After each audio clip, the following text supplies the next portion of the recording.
Ben McKee, Patrick Brown, Vols 247 here on a Tuesday of Austin Peay week.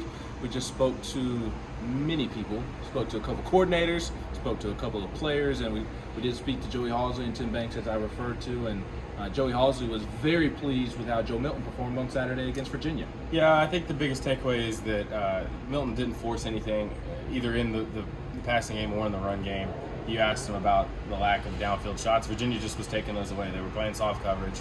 They were playing two deep safeties, and Tennessee just lived running the ball and throwing it short. Tennessee would love to have hit maybe a couple more of those shots that they did take, but they didn't. And you know, I thought Halsey was pleased with where Milton's eyes were and getting the football around. He really liked the progression he went through on the first touchdown to Dylan Sampson. Said it was his fourth read.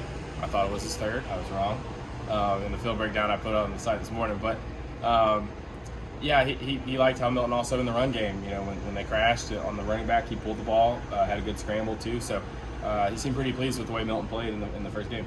Yeah, and Tim Banks seemed really pleased with his defense, as you would expect. And I think he understood the level of opponent in terms of the Virginia offense not being very good, but seemed pleased that they kind of checked all the boxes that they needed to. I asked him about James Pierce off the edge, and he didn't seem too surprised by the Saturday that he had. Yeah, and you did a good job of kind of spinning it forward with Pierce. Is now he's got to go and make it be not just a one-game deal, a one-game kind of Got to be consistent. Right, and you know, that's what I think the staff has been telling James this week, is that, all right, now you got to put games together. You got to keep doing that.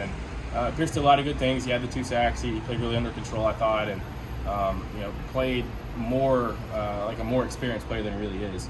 And so we got to see him do it against some SEC offensive linemen. We got to see him do it against some SEC offenses. But I know the staff will be pushing him to be consistent. That's going to be the key for him from now on. Yeah, and speaking of defensive linemen, spoke to Tyler Barron and Omar Norman-Lott, 2 veterans along the defensive line. The first time we spoke to Omar Norman-Lott, and you can just kind of see why they're playing so well, because they seem to have a ton of confidence right now. Yeah, and you know, I think Tyler Barron is, you know, they say the health is the biggest thing with him.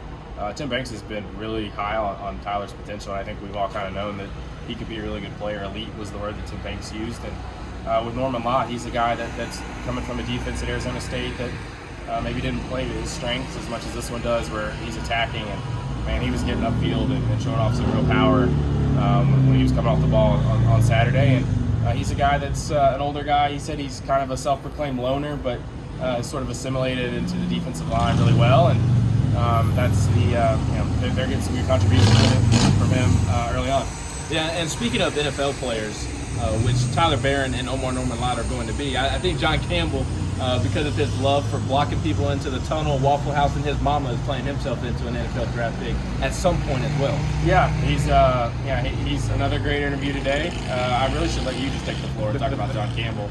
But yeah, he had the viral block that carried a man out the club, and you know, he took some teammates to Waffle House, which he was glad to talk about. He got the All-Star Special and the Texan Melt, which is, he's a big man, so he's eating a lot of food. It's a lot of food. But it seems like he's really enjoying Tennessee, and he's got a really good mindset too, I think. Yeah, and lastly, we spoke to Ollie Lane and kind of what we talked about with the defensive lineman, just another veteran playing with a ton of confidence right now. Yeah, Tennessee's rotating centers, which I didn't get a chance to ask Joey Halsey. It's got to be probably something they've not done a whole lot. You rotate a lot of places, but center is usually not one where teams rotate. So they had him and Dane Davis, who moved to center a few weeks ago when Cooper Mays went down. And Ollie has played center a lot, so he's used to it. It's a little bit more of a move for Dane because he was a tackle, but it's been really natural for him. And both those guys, I think, have done a good job keeping the tempo going while Cooper Mays is out. Absolutely. It's been a busy day over on campus on this Tuesday of Austin Peay week, and we will have plenty of coverage up at the site at GoVols247.com. For Patrick Brown, Ryan Callahan behind the camera, and Ben McKee, this is another No-Huddle at GoVols247.